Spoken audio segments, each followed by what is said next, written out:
Uh-oh. Shakespeare. I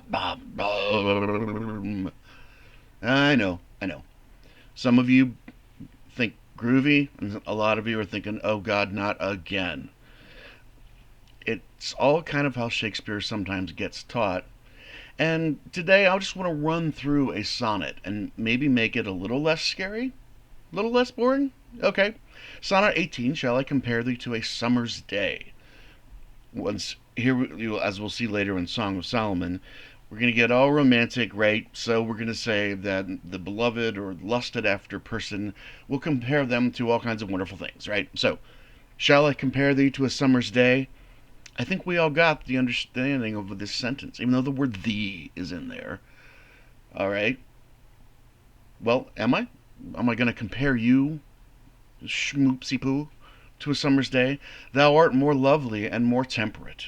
Oh, so you're better than a summer's day. Here are some examples. Rough winds do shake the darling buds of May, right? A summer's day might have storms. Summer's lease hath all too short a date. Maybe that line is a little complicated, but think about it this way. Summer only rents the place for what, 3 months? Insert Michigan joke here. Yes, I know. But summer's lease is too short before summer gets evicted and fall moves in. Sometimes too hot, the eye of heaven shines.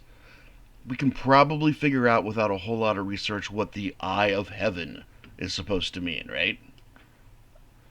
And often is his gold complexion dimmed, right? I compare you to a summer's day, but what about the summer's day when it's not all that warm and the sun's sort of covered up and it's just not the greatest summer's day? So you comparing you, no, you're better because look here's a list of things that can go wrong with summer. So you're more lovely than a summer's day. Now we get to some language that's a little bit complicated perhaps. And every fair from fair sometimes declines. This word fair matters a lot to Shakespeare in this context, okay? We're not sure who he's writing this poem to, at least I don't come down sharply on one side or the other. Some of the sonnets are you could say maybe generic. Some of them are clearly written to a woman known as the Dark Lady of the Sonnets. Been a lot of suggestions about who she might have been up to, and including Queen Elizabeth. There's the Dark Lady. There's also the young man.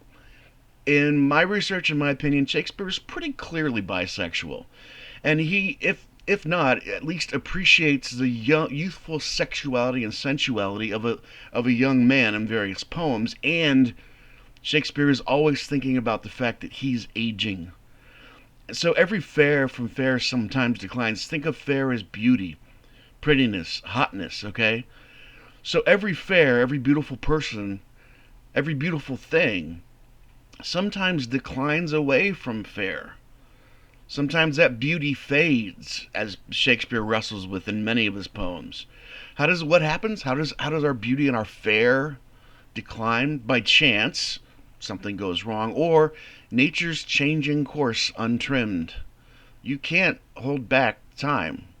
No matter what you try to do, there's not enough silicone or Botox in the world to hold back time. So even the fairest summer day, or the prettiest young thing out there, at some point will decline because of nature's changing course. But what about you, my schmoopsy poo that I'm talking to? Thy eternal summer shall not fade, nor lose possession of the fair thou owest. Ost here means owns. You're not going to lose possession of the fair that you own.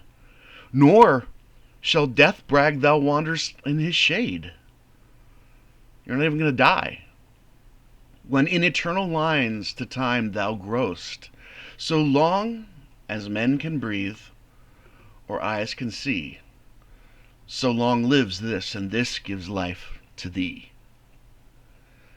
Shakespeare's concern about aging, about death coming along.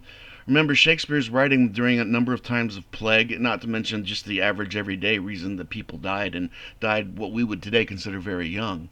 But this beautiful, this love, this fair that he's talking to, so long as there will be people around, this poem stays.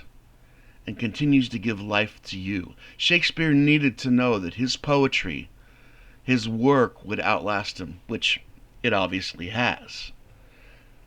Hopefully that makes this a little bit less intimidating. And no, we didn't get into every allusion and every reference. I didn't, you'll notice, did not even mention iambic pentameter. Hoo-hoo-hoo. On something like this, a sonnet is a very highly structured form.